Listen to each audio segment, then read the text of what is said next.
Hello, I'm a spinning grey cube and I'd like to talk to you today about Boris Johnson, who is a twat.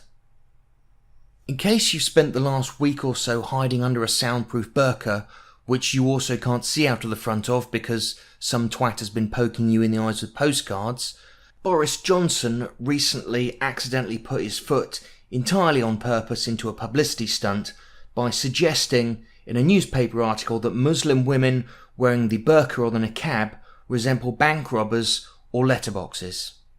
Now, you may think that's a good joke. I personally think it's a pretty weak joke, and the reason is that letterboxes are red and thus more closely resemble the Imperial Guards from Star Wars Return of the Jedi, which of course makes Boris Johnson Bob a twat. Yeah, that pun didn't really work, did it?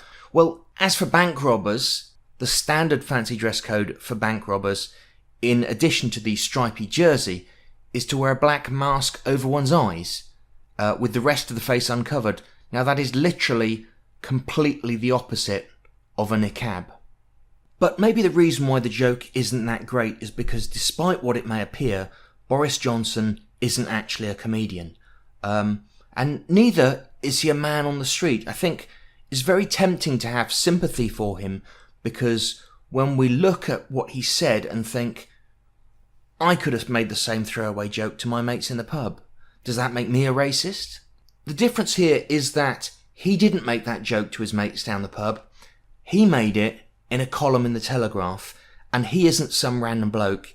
He's one of the most prominent MPs in the country. He likes to claim that now he's not a minister anymore, he's just a backbench MP, but he is still a very prominent MP in the same way that Jacob Rees-Mogg, who unlike Boris has never been considered competent enough to be offered any ministerial position, is a very prominent MP.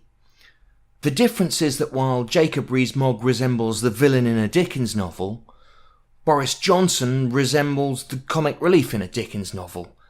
Boris Bumblebackstab, a man whose loyalty to nothing but his own ambition might see him described as the best of politicians, the worst of politicians.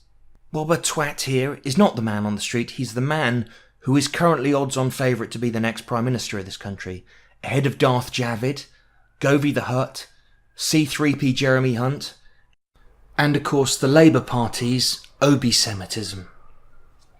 Should we not therefore hold this man writing in a national newspaper about a minority group in British society to a higher account than we would the average person on the street? This is like saying that Jimmy Carr is good at offending people, so maybe we should make him the head of the Equal Opportunities Commission. I understand Boris's larger-than-life appeal, especially to Brexiters who have seen him staunchly support the Leave campaign ever since he changed his mind entirely about the EU, the very moment it became convenient for him to do so to support his own political ambitions against David Cameron in 2016. But to his supporters, I ask this. What does a politically incorrect joke do for our economy? What does a politically incorrect joke do for the NHS? What does a politically incorrect joke do for economic inequality? What does a politically incorrect joke do for the rising crime rate, let alone rising hate crime? What does a politically incorrect joke do for British business?